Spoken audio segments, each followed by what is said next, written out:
Hello అందరికీ. ఈ video అసలు ఎప్పుడో పోస్ట్ చేయాలి. ఇది మొన్న ఫంక్షన్ అని చెప్పాను కదా, ఇదే మా బాప వాళ్ళు ఇంట్లో దిగుతున్నారు. ఫస్ట్ ఏదైనా మనకి ప్రేయర్తోనే స్టార్ట్ అవుతుంది కాబట్టి మనం పాస్టర్ ప్రేయర్ చేశాక పాలైతే పొంగించేసాము. నెక్స్ట్ బియ్యం వేస్తారు కదండి, ఆ పాలలో ఒకరి తర్వాత ఒకరు వేస్తున్నారు. ఆ తర్వాత మా అత్త, మా బాప తినే తర్వాత మా అమ్మ తను కూడా వాళ్ళందరూ వేసేసిన తర్వాత నేను వేసాను. ఆ క్లిప్ మిస్ అయ్యింది, నేను పెట్టలేకపోయాను, ఏమనుకోవద్దు. నెక్స్ట్ ఒకరి తర్వాత ఒకరు మొత్తం అందరూ వేసేసిన తర్వాత ఒక పక్కన బయట భోజనాలు జరుగుతున్నాయి. లోపల దీని తర్వాత మళ్ళీ ఏదో ఒకటి వండాలంటారు కాబట్టి మా అమ్మ బూరెలు పెట్టింది.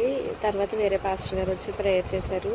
ఇక్కడ మా అమ్మ నాకు ఫుడ్ తినిపిస్తుంది, నేను పొయ్యి దగ్గర కూర్చున్నాను అని చెప్పేసి అక్కడి నుంచి మొత్తం ఇదంతా అయిపోయాక మొత్తం అన్నీ సర్చ్ చేసుకొని బీచ్కి అయితే స్టార్ట్ అయిపోయాం ఫ్యామిలీ అంతాను. ఎవరెవరు ఏంటి ఏమవుతారు అనేది నేను నెక్స్ట్ వీడియోలో ఇంకొక వీడియో చూపిస్తాను వీళ్ళందరినీ. అంతే వీడియో. Bye bye.